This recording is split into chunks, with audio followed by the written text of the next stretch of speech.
congratulations po. Congrats kay Maestro 21 TV. Congrats. Siya pong pinanghalpon na Best Reactor ngayong buwan po ng January 2024.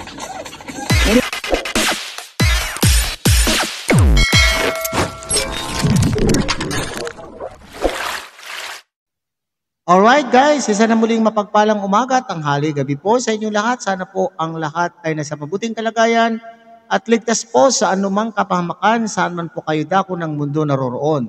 Ako po muli ang inyong likod, Maestro 21 TV, at sa araw na ito ay tayo'y nagbabalik upang magbigay na muli ng isang reaction tungkol po sa kambal na Australiano. Okay? At marami pong mga viewers po ang natutuwa sa magkambal na ito mga kapatid mula po ng episode 1, episode 2 at ngayon nga po ay episode 3 na.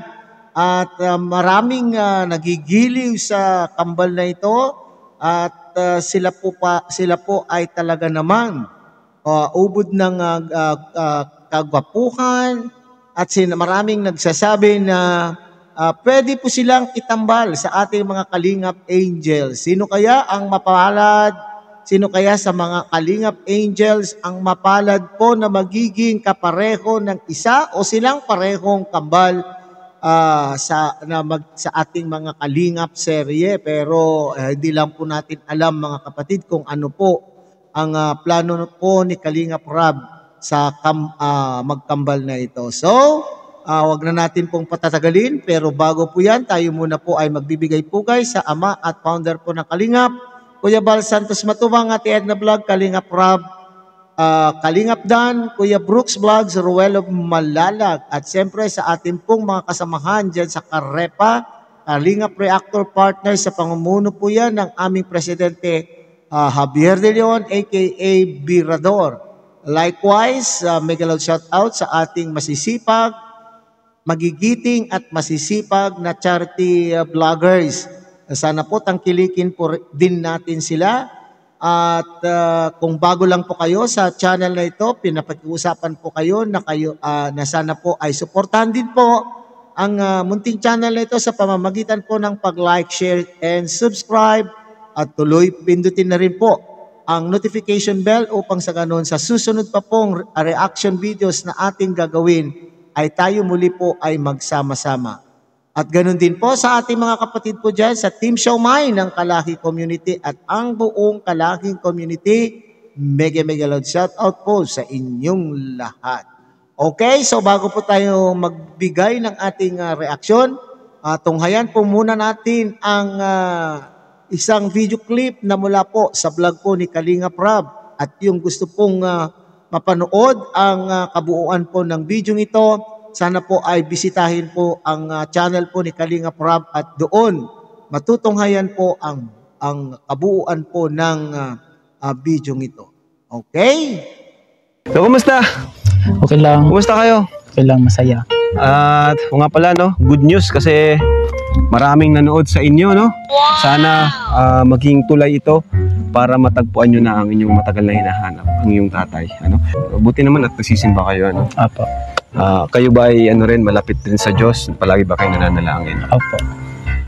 Wala kayong pahinga. Ibig sabihin pag wala kayong magawa dito, talagang puro trabahong ginagawa nyo? Apo, pag walang sa bahay. Masaya kayo? Apo, masaya po. Pero ano naman masasabi nyo? Kasi syempre mga nababasa kayong comments doon. Syempre yung iba napapabilib sa inyo. Ano yung gusto nyo sabihin sa mga nanonood? Maraming salamat sa inyo, lalo sa viewers at saka sa nag-follow ka Kuya Rob at sa mga subscriber po. Maraming salamat sa inyo. Ayan. Sa walang sawang suporta po.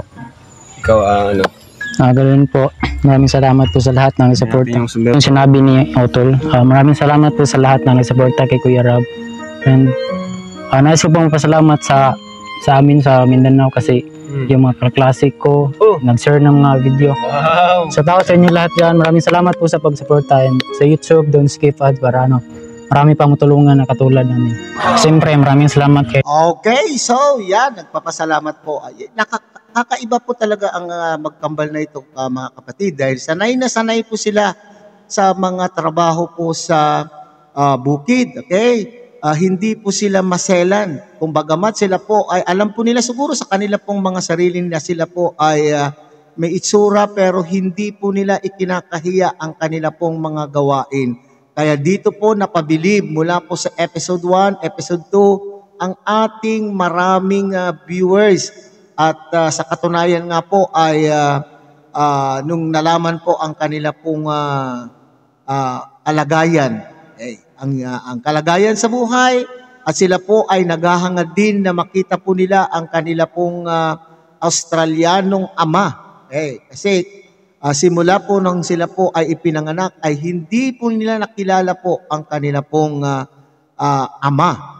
So nagbabakasakali si Kalingap Rab na sa pamamagitan po ng kanyang YouTube channel, at kung sino po yung makakita at i-share ang video ito ay baka sakaling makaabot po ito sa ama ng kambal. Yun po ang isa sa mga layunin kung bakit po binablog po sila, at sa pangalawang layunin po ng vlog na ito ay upang matulungan po ang kambal na makapag-aral. Okay? So sinasabi po dito ni Kalingap Rab na marami daw pong nanood sa kanila pong mga video, episodes 1 and 2. And so congratulations po kay Kalingap Rab kasi yung mga episodes na ito ay million views na po. Okay? So congratulations din po sa ating mga televiewers. And thank you sa ating mga televiewers. Dito po napapatunayan po natin na talagang ang mga nanood po dito sa video ito ay mga organic or mga solid supporter. Bakit po? Hindi gaya po, pasensya na po sa mga love team sa ating mga viewers ng mga love team, pero parang napakalakas po ang Batumbalani. Naku po. Napakalakas po ang Batumbalani po ng kambal. Bakit ko po nasasabi po ito? Kasi po sa Kalingap serye, sa mga love team po, ay may mga followers na po ang mga love team. At ang ginagawa po, mga fans po ng mga love team, ang ginagawa po nila upang ma-reach nila po yung 1 million views, ay sila po ay nagmamarathon. Sinabi ko kanina, sa aking palagay ay mga taga-subaybay at mga nanood po sa video ng kambal na ito ay talaga namang mga organic at mga solid na namangha sa kwento ng kambal na ito. Kasi sabi ko nga, wala pa naman po silang mga tagasunod o tagasuporta, pero marami ang naantig sa kanila pong kwento. Yan. Tatay Dong Henry. Ayo nga.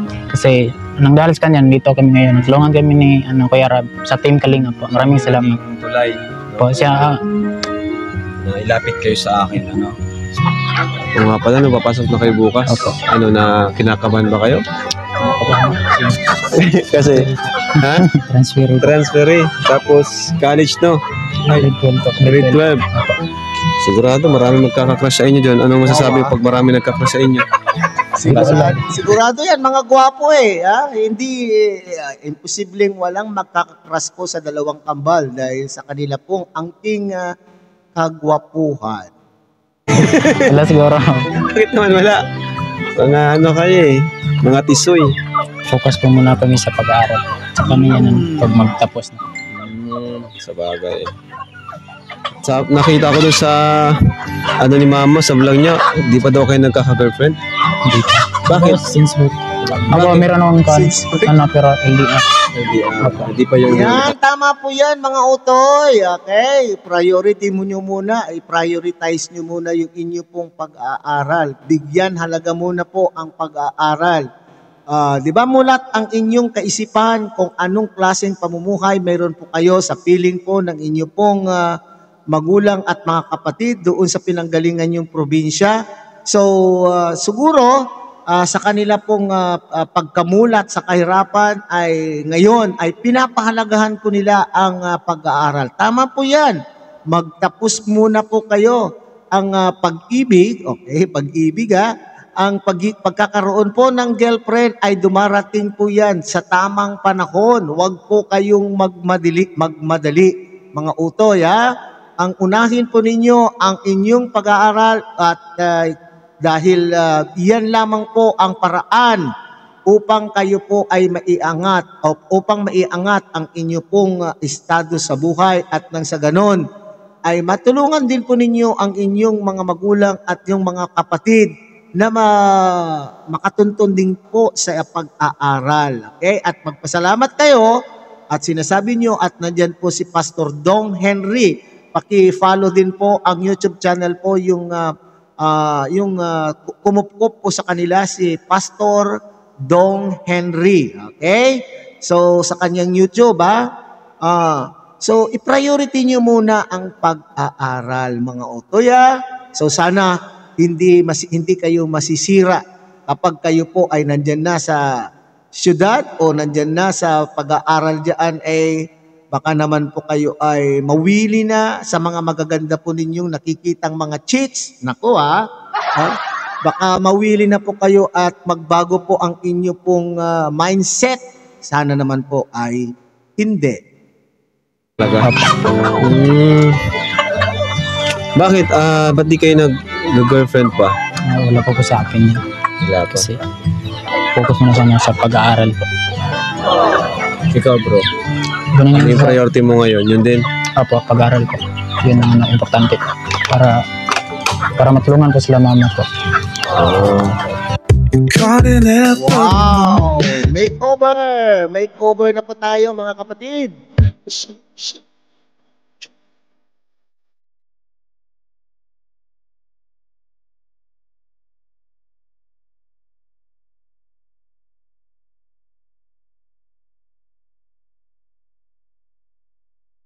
In those faded dreams, trying to find your way again.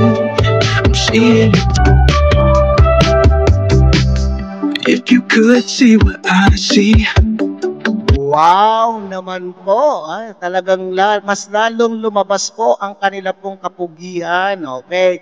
Sino ba naman po ang babaeng di mabibighani sa angking kagwapuhan po ng dalawang kambal na ito? So, maganda at sila po ay dinala rin po dyan upang sa ganun ay makaranas naman din po sila maski pa paano kasi doon sa kanila pong tinitirhan ay sila daw po ay naboboard kapag wala silang ginagawa. Wala po silang ginawa kundi magbutingting, magtrabaho ng magtrabaho. Siyempre, kinakailangan din magpahinga at makaranas din po. Maski pa paano ng kagaya po ng ipinaparanas po sa kanila ni Kalinga. Shopping ng mga gamit? Oo, basta. Ngayon lang? Oo. Ayos ba yung mga gamit? Okay ba yung mga binili natin? First time mo po mabili. Ano? First time mo po mabili. First time mo? Opo. Di ba kayo nagmamall ng mama mo? Hindi po. Walang pera? Wala. Talagang sa bundok lang talaga kayo. May pera pero sa bigas minsan. Sa bigas, ay pera nyo napupunta lang sa mga pagkain, pangailangan. Wow, talaga naman po. Okay? So, mabuti na mulat po sila sa ganoon na talaga naman alam po nila kung saan, ano ang pinaglalaanan po yung kanila pong pinaghihirapan. Oo nga naman po mga kalingap, di ba? Alangan naman po na uunahin mo po yung pagbumol kaysa po doon sa pangangailangan po ng katawan, which is pagkain. Uunahin muna natin ang pagkain mga kalingap bago po ang luho ng katawan. Okay? So sana ang kambal na ito ay hindi magbabago po ang kanilang pong pag-iisip tungkol po sa mga nararanasan po nilang pagbabago sa piling po ng kalingap. Kaya ngayon lang kayo nakapag-ganito shopping. Opo, first time. Alright, so yan pasalamat po tayo at congratulations po kay Kalinga Prab sa pag-abot po ng million views ng episode 1 and 2 at sa harinawa, ito rin pong episode 3 ay aabot din ng million views upang sa ganon ay mas lalo pang matulungan po ang magkapatid na kambal sa kanila pong pag-aaral. Grade 12 pa lamang po sila ay medyo mahaba-haba pa po ang lakbayin po nila sa pag-aaral. Okay? So maraming salamat na lamang at nandyan na kaagad ang Team Kalingap, ang team po ni Kalingap Rob upang sagipin ang dalawang kambal na ito at sila po ay madala makatapos ng kanilang edukasyon. Okay? So hanggang dito na lamang po ang ating reaksyon sa ating kambal na Australiano. Sana po muli tangkilikin po natin Kuya Bal Santos Matubang, Ate Edna Vlog, Kalingap Rob, Kalingap Dan, Kuya Brooks Vlogs, and Ruel of Malalag. At siyempre, huwag niyo pong kakaligtaan din pong suportahan ang munting channel na ito sa pamamagitan po ng pag-like, share, and subscribe. At tuloy, pindutin na rin po ang notification bell upang sa ganun updated po kayo sa susunod pa nating gagawing mga reaction videos na katulad po nito. Muli isang mapagpalang umaga, tanghali, gabi po sa inyo lahat. Mabuhay po kayo and God bless everyone.